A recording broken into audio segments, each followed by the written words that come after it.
ஆக்சுவலாக ஆமாம் ரெக்கார்ட் பண்ணது வந்துட்டு விளங்கலை, ஃபேன்ஸ் அதிகமாக இருந்துச்சு.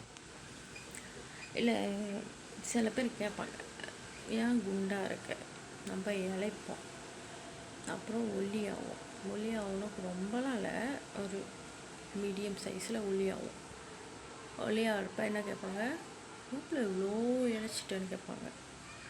ரெண்டாவது, ஏன் இவ்வளோ கருப்பாக இருக்கேன்னு கேட்பாங்க. ஸோ நான் என் லைஃப்பில் ரொம்ப கோத்ரூ பண்ணியிருக்கேன் கருப்பாக இருக்கிற விஷயம். ஏன் இப்போ சில பேர் இருக்காங்க, யாரும் சொல்ல விரும்பலை. அப்போ ஏன் இவ்வளோ கருப்பாக இருக்க, கொஞ்சமாச்சும் வெளுக்கலாம்ல அப்படின்னுவாங்க. இன்னும் வெளுக்கிறதுக்கு ஏதாச்சும் பண்ணுவோம். அதுக்கப்புறம் அப்புறம் அழகாயிட்டே போகிற, என்ன பாய்க்கிற அப்படின்வாங்க. இதுங்களுக்கெல்லாம் இப்போ என்ன வேணும், ஒன்று குண்டாக இருக்கணுமா இழைக்கணுமா, இல்லாட்டி அறுப்பாக இருக்கணுமா அழகாக இருக்கக்கூடாதா. இப்படி பேசினா அப்படி பேச வேண்டியது, அப்படி பேசினா இப்படி பேச வேண்டியது.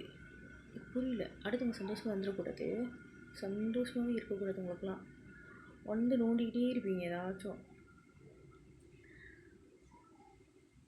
இந்த ரஷ்ஷிங்கான லைஃப்பில் நிறைய ஸ்ட்ரகிள், நிறைய விஷயம் இருக்குது சேர்த்து. அதை போய் பாருங்கள், அடுத்தவங்க ஜட்ஜ்மெண்ட் பண்ணுறதை விட்டுட்டு.